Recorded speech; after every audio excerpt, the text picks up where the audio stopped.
and they had the ranch horse team there, and it just instantly grabbed my attention. So we pulled an old broodmare out of the pasture that hadn't been rode in 10 years, and I legged her up. I started showing, and within about 6 months, I sold my barrel horses, and we bought a cow horse, and that's where it started.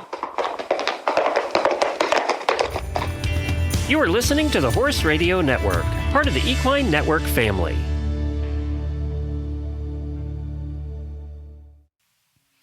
Welcome to The Ride, a bi-weekly podcast brought to you by Horse and Rider Magazine, co-hosted by Nicole Westfall and Devin Conley.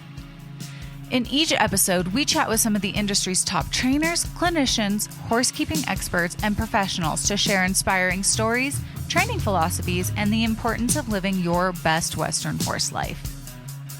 On this episode of the Ride podcast, Devin sits down with Nicole Westfall.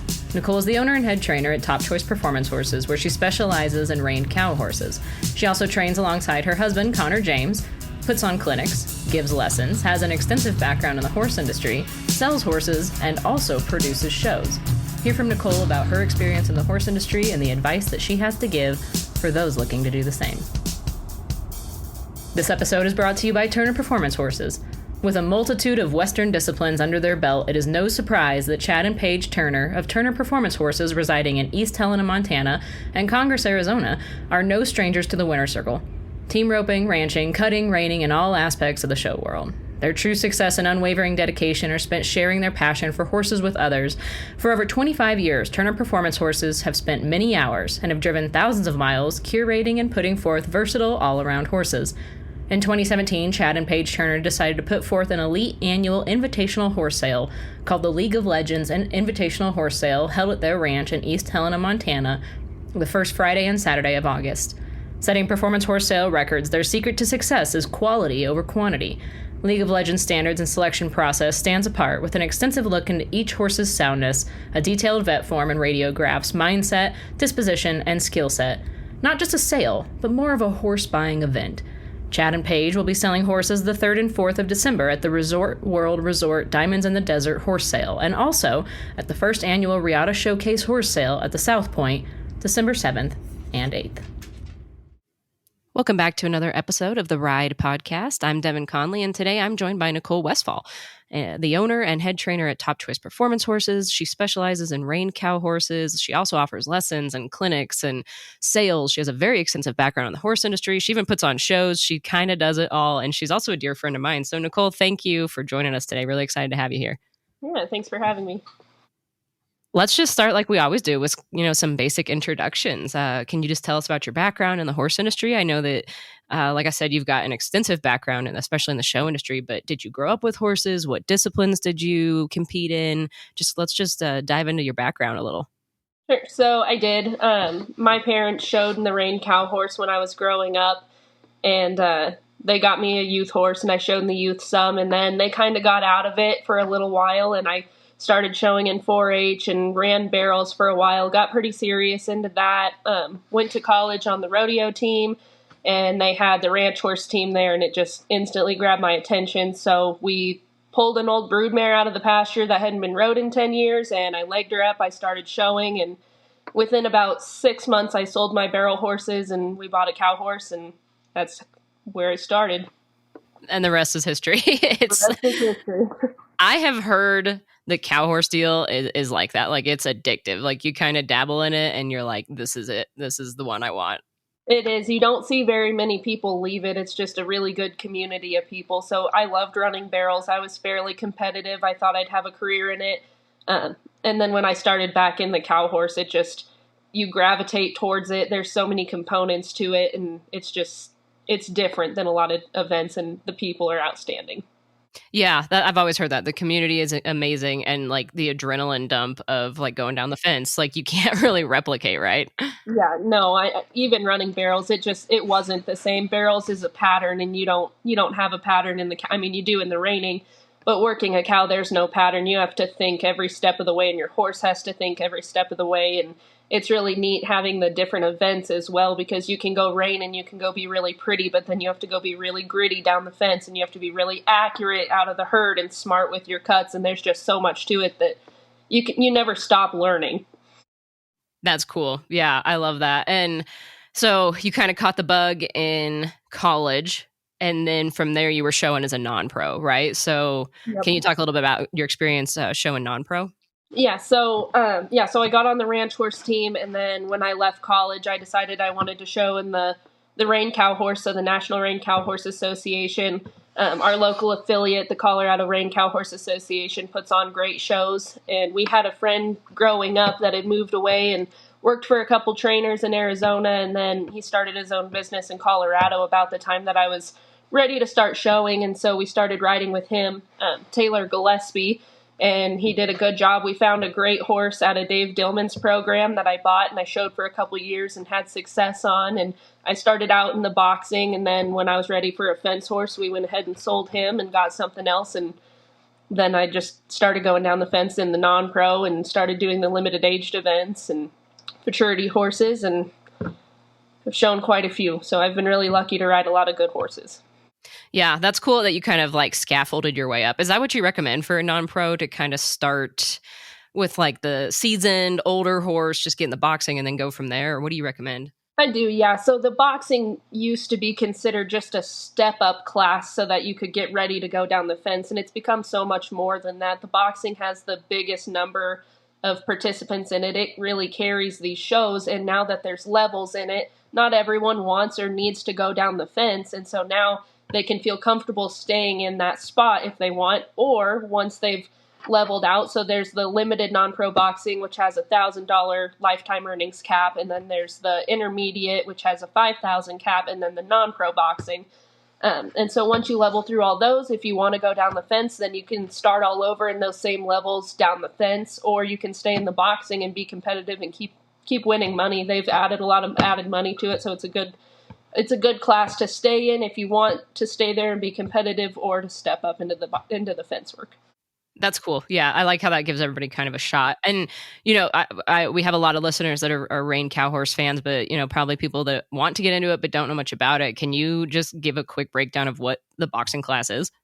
Sure. So you do a reining pattern, and then you call for your cow, and you keep it on the end of the arena for 50 seconds, and the judges score your ability to drive that cow, handle that cow, go stop that cow. So your position and control, how hard you try is a big part of it. If you're going to stay back, 100 feet and box your cow, you're not going to get as big of a score. But if you go ahead and step up there and you take control of that cow, your score is going to be better. Okay, cool. Thank you for that breakdown.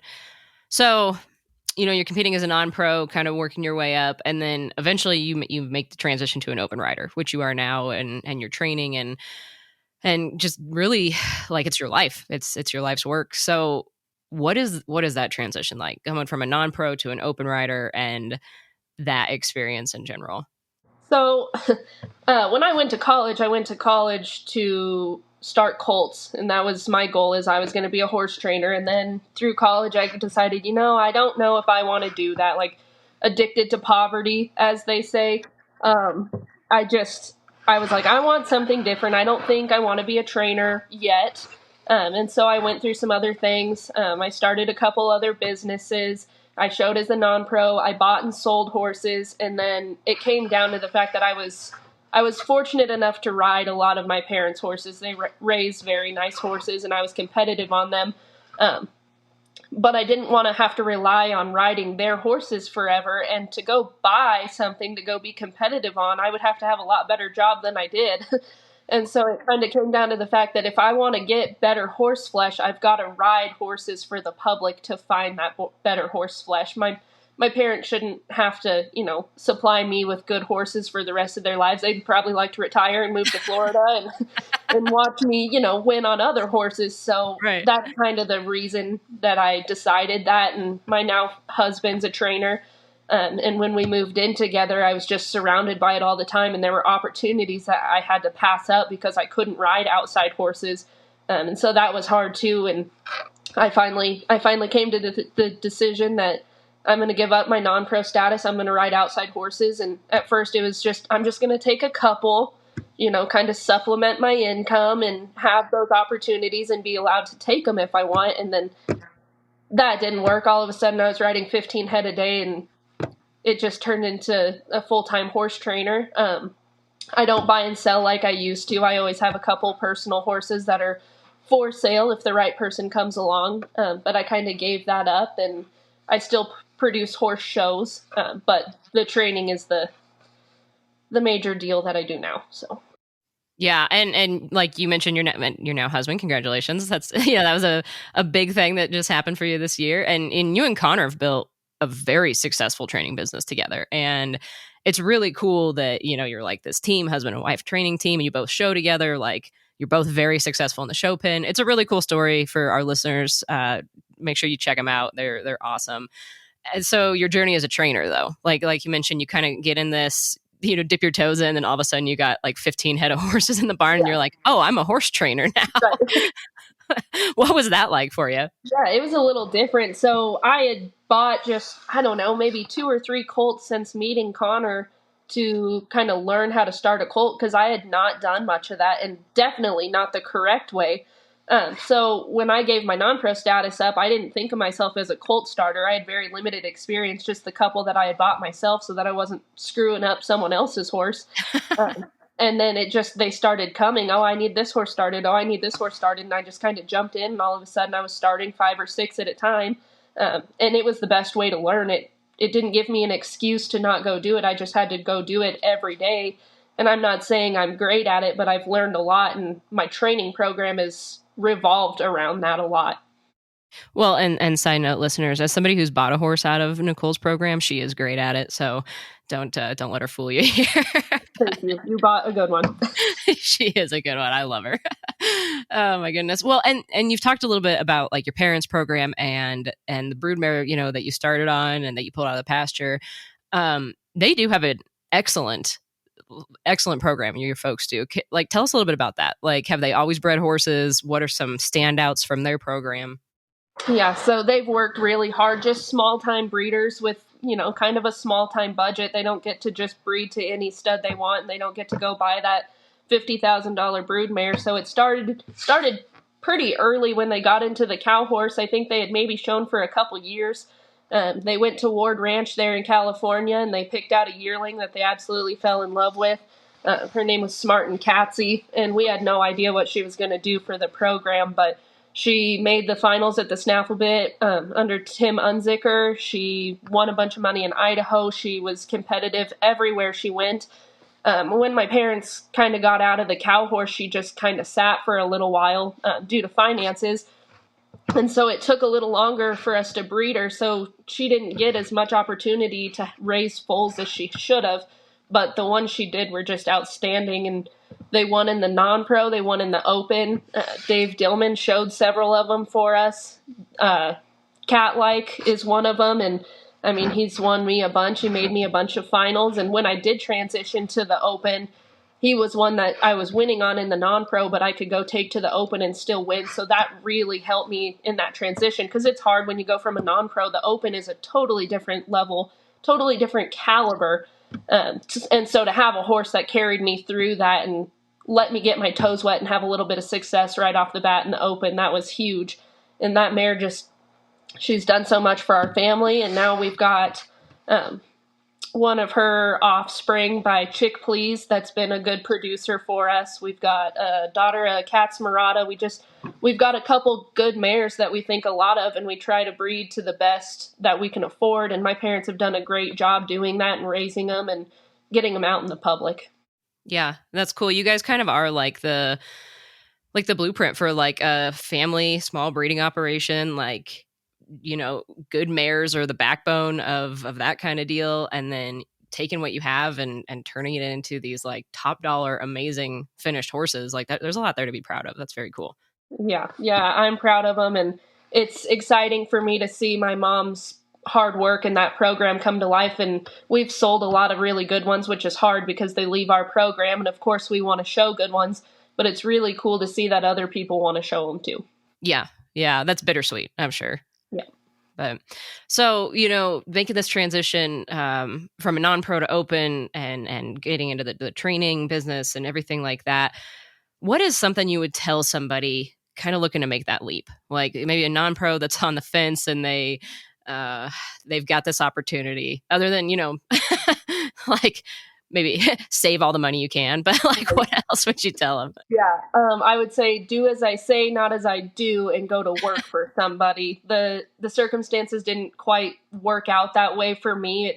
We kind of got thrown into this, Connor and I together. And if I did it differently, or if I would have gone straight out of college to the open, I would have went to work for someone. I think that's really important. And if that's not going to work for you, go and ride with people as much as you can, soak up as much knowledge as you can, and never be afraid to ask questions. Yeah, that's good. Yeah, asking questions, that's huge. I agree. And you mentioned earlier that, you produced some shows.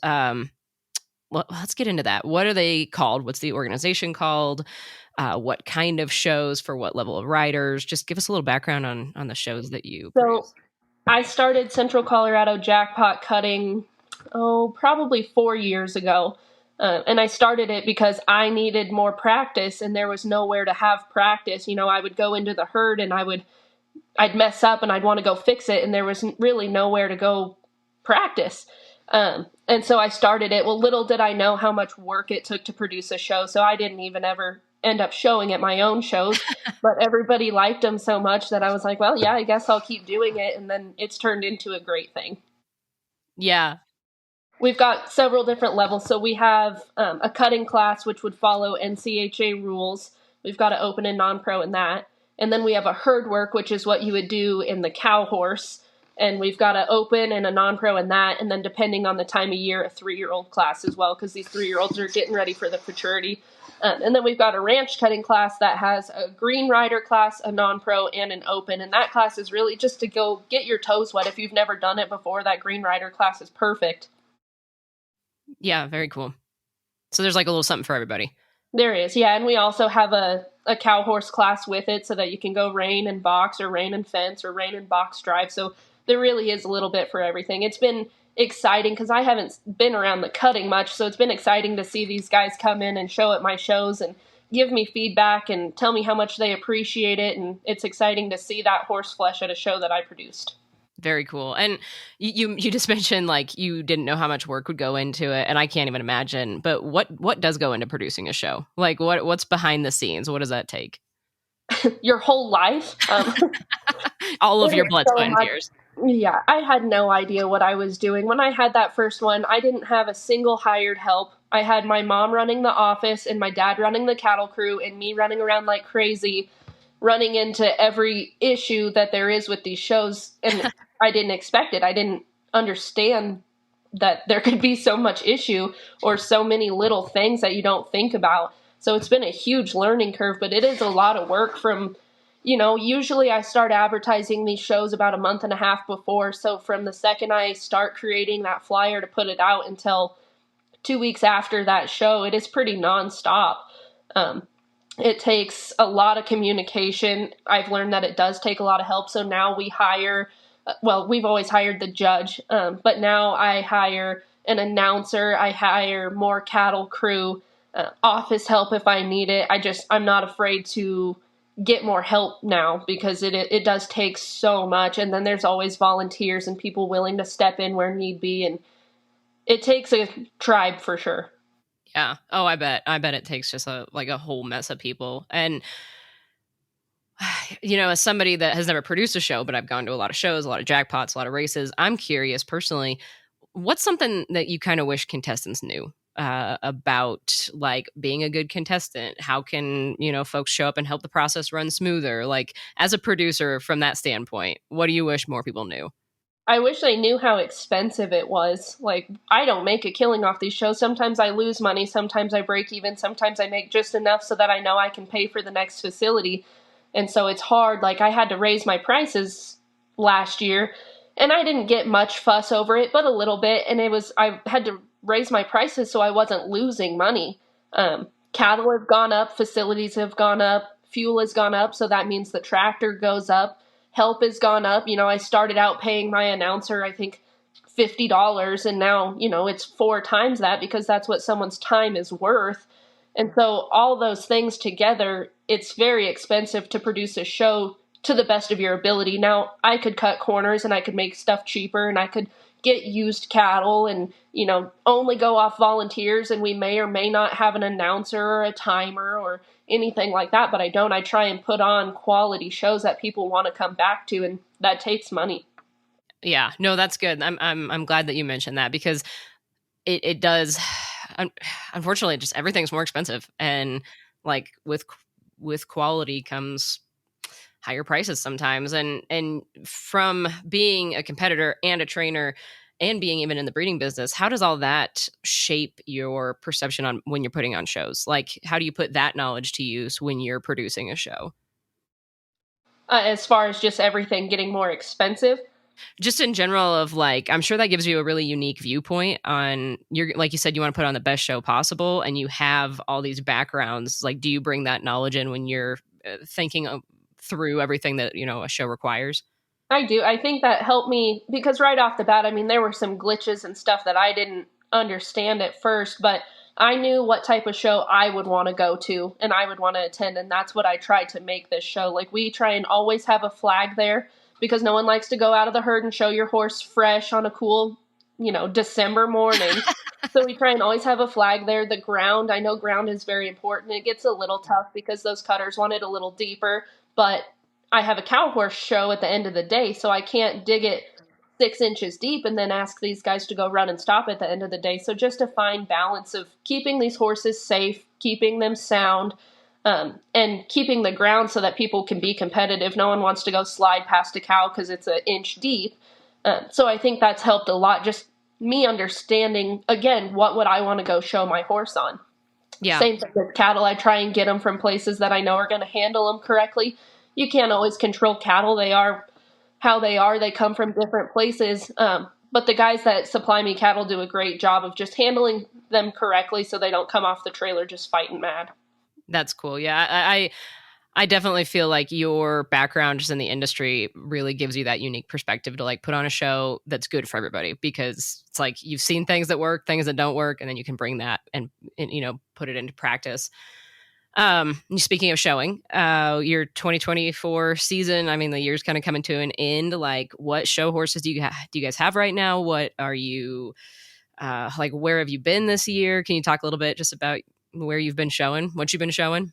Yeah, so that's the bittersweet thing about being an open rider, is they can leave at any time. So when I owned my own, I sold them, but it was when I was ready or when I felt the time was right. It's a little different in the open. You never know what a client has going on. And so I was fortunate enough to ride a really nice 3-year-old for Walking 7T Ranch this summer, and I absolutely loved him. Their goal is also to breed. They raise some very, very nice horses, and unfortunately a gelding just doesn't benefit that. And so at the end of his 3-year-old year, we decided that we were going to go ahead and sell him.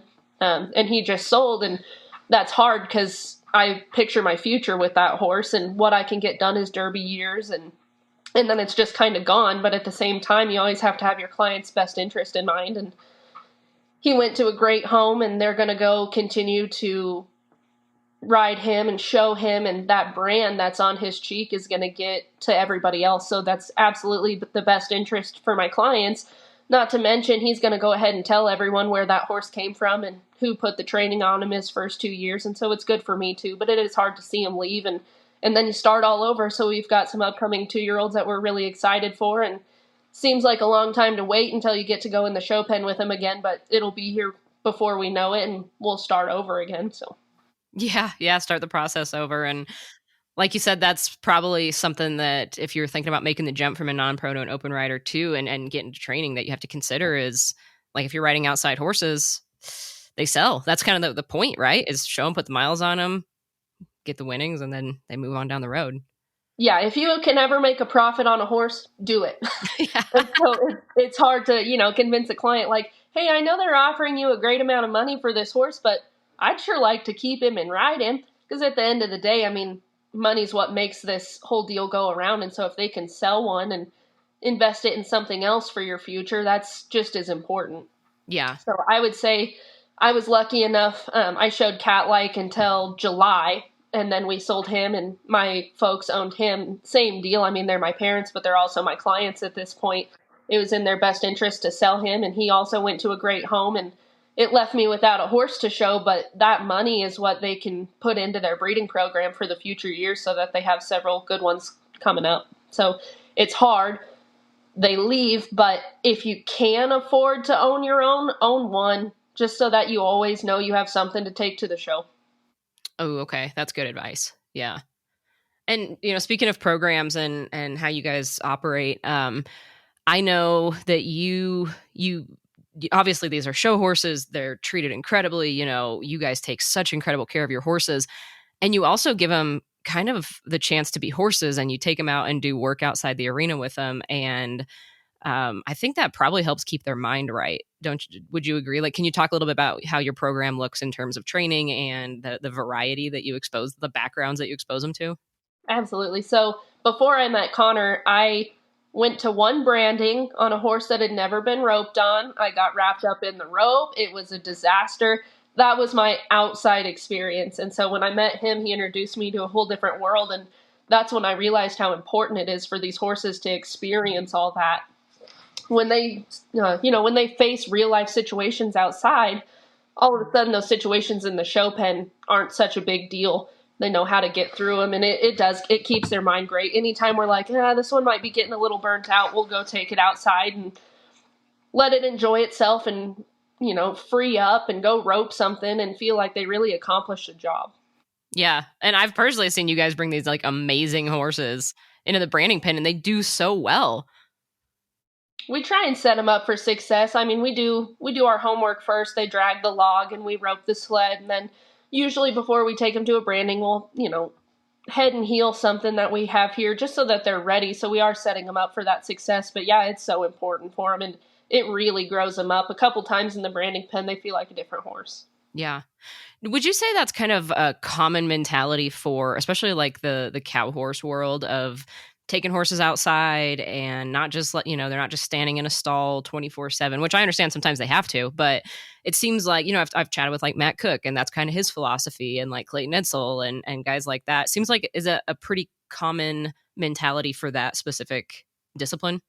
I think it is pretty common. I think it depends on where you're at. Like some of these guys may not have somebody within an hour to go haul and help outside, but I think a lot of people still pen rope on theirs and get them outside, and I think it's becoming more and more popular. A long time ago you didn't really hear of that so much. They're show horses. They go to the arena and they didn't know how to handle themselves outside, and I think within the last several years that's gotten more common to get them outside and get them broke outside of the arena and then take them back to the arena and have 10 times the horse.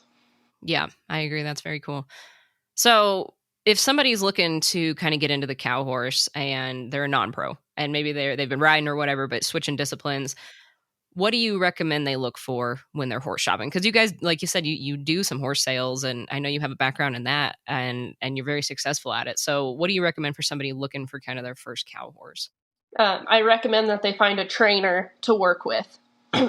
There's a lot of horses out there, and a lot of people don't understand what may long-term fit them. So find a trainer that you trust, that you like, maybe that you can watch ride for a while, take some lessons with, and then when you decide to buy that horse, you tell them what you want and you let them help you find something that's going to be a good fit. Yeah, that sounds like good advice in general, right? Like for anybody getting into a new discipline is like find somebody trusted that knows what they're doing. Yeah. Yeah. Yeah. And I mean, they know the connections. They're going to know more than you on what you need. And so it's in everybody's best interest for you to get a horse that really fits you, because nobody enjoys riding a horse that they don't fit or mesh with. So long-term speaking, say a new client came and I thought, I really like this horse. Maybe they'll keep it in training with me, which would benefit me, but they don't get along with it at all, and they get burned out and sour and they don't like it anymore. They sell that horse and they move on and they go take up fly fishing. Well, that's in no one's best interest. But if they get a horse they mesh with and they love it, and, say maybe they show in the boxing for a couple years and they're ready for a step-up horse, well, now that gives me the opportunity to not only sell that horse for them, but help them find another horse and keep them involved. Yeah. Yeah, and speaking of staying involved in like long-term things, what are your show goals, your long-term personal show goals, and like what kind of goals do you and Connor have for your training business? Can you talk a little bit about like uh future thinking goals? So my goal would just be to be competitive. I don't know at what level that's going to be. I don't know if I'll ever win the Snaffle Bit Futurity. Of course, it's a dream of mine. Right. But my goal is just to not give up and just stay competitive and stay current with the times. This industry is changing rapidly. The horses are getting so much better. The riders so much better. The competition so much stronger that I just want to stay involved in that. And I want to make a name for myself that people are proud of. Like, no, maybe I've never won the Snaffle Bit, but oh, I heard she's a really good showman, or I heard she gives great lessons. She's a great non-pro person. So I just want to stay involved and stay competitive. And of course, I'd like to win all the majors, but if I never do, but I stay honest with myself and keep at it, I think I'll be happy with that. Yeah. Yeah, absolutely. I agree. That's a great attitude. And I mean, you've been so successful. Like, I don't see that change anytime soon. I know you've got a bright future still in the show pen and in the training barn and all that. And the shows that you produce, are you still planning to continue that? I am. So I've actually, me and Rihanna Dillman have started putting on some NRCHA shows here in Colorado and Wyoming as well. So I'll do the CCJC shows, the Central Colorado Jackpot Cutting shows. They usually go from December to April, kind of in that off season, give somewhere to go in those winter months when nothing else is going on. And then I'll continue to produce the NRCHA shows with Rihanna. I think Colorado Rain Cow Horse has grown so much that they're almost like going to a major event nowadays. I mean, they're huge shows and they've been a very successful association, but it doesn't leave much room for the little weekend type shows, and I think that's really needed. So that's kind of the market we're hitting on with those. Yeah, what do you think the the importance is of those kind of weekend type shows? Just getting having a chance to get your horse out at like a less stressful area, or what's your thoughts there?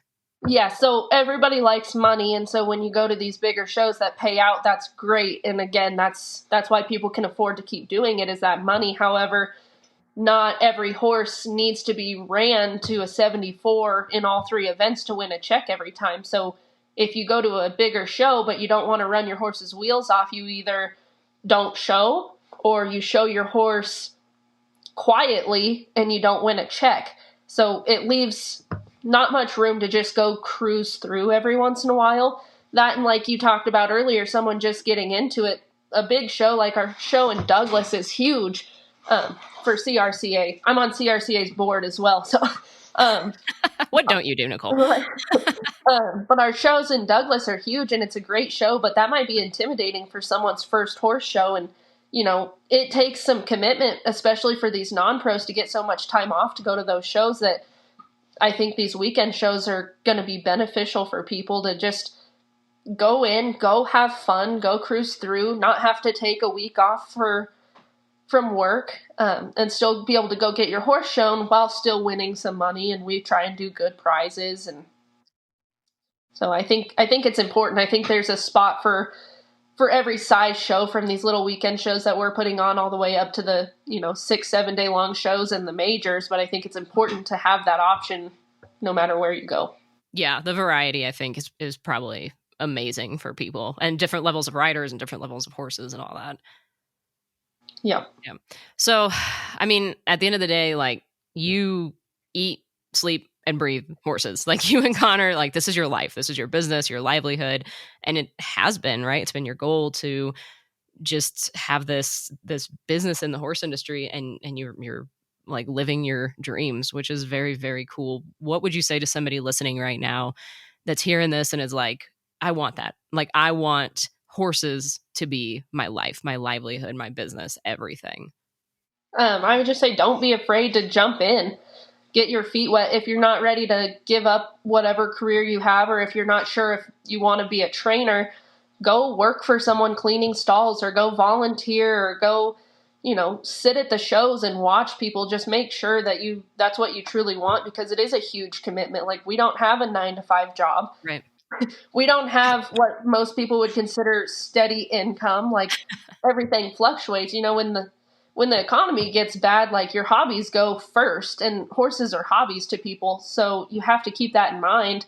And like you mentioned earlier, save as much money as you can, because you never know when you might need it. You might have 10 in training this month, but you might have 4 next month. And so make sure you can supplement that. I've been giving a lot of lessons and clinics, and I love it. So I'm thankful that I love it. I don't know that every trainer does, but I think it's a really big importance to have that in your program as well. Yeah. And kind of like you mentioned, there's not an expectation of a 9 to 5. Like, I know you guys are at the barn sometimes at like 11 o'clock at night, like 4:30 in the morning. Right. I mean, it's hard. It's not glamorous. Right. But it's fulfilling. Right. It is. And I mean, these horses are a part of our lives. So right now we don't have kids to go home to and tend to. And so we live in a camper, and we go home and we eat and we sleep and we wake up and we eat and we leave, and our life is here at the barn. And if you don't love that, you'll never make it, because it's a lot of hard work for little pay. And so the passion has to be there to keep driving. Yeah. Well, you guys are definitely passionate and have built this business. It's very successful. You guys are doing amazing things, and you're just great people. So for anybody listening right now that wants to learn more about, Top Choice Performance Horses, or your shows or your clinics, or, sending a horse to you and Connor for training, where can people find more information about you guys? So it's Connor James, and his business is C-Bar J Horse Services, or Nicole Westfall, Top Choice Performance Horses. We both have Facebooks. Our phone numbers are on there. We have our information with Colorado Range Cow Horse Association on their trainers page, and then just our phone numbers. Perfect. Yeah. If you're listening and you want some more information about these guys, or you want to send a horse to some excellent trainers, reach out to them, and they're going to be happy to talk to you. They're fantastic, and they're both very, very successful in what they do. So Nicole, thank you so much for joining me today on the Ride Podcast. Really glad that you're able to make it. Thank you very much for having me.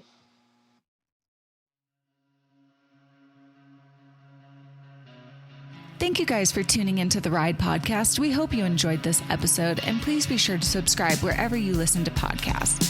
Follow Horse and Rider Magazine on social media, and find us at horseandrider.com to see all the cool things that we're up to. And if you have any comments or questions, please be sure to hit us up at horseandrider@equinenetwork.com. We want to hear from you guys. And if you like what you're listening to, please be sure to leave us a review on iTunes.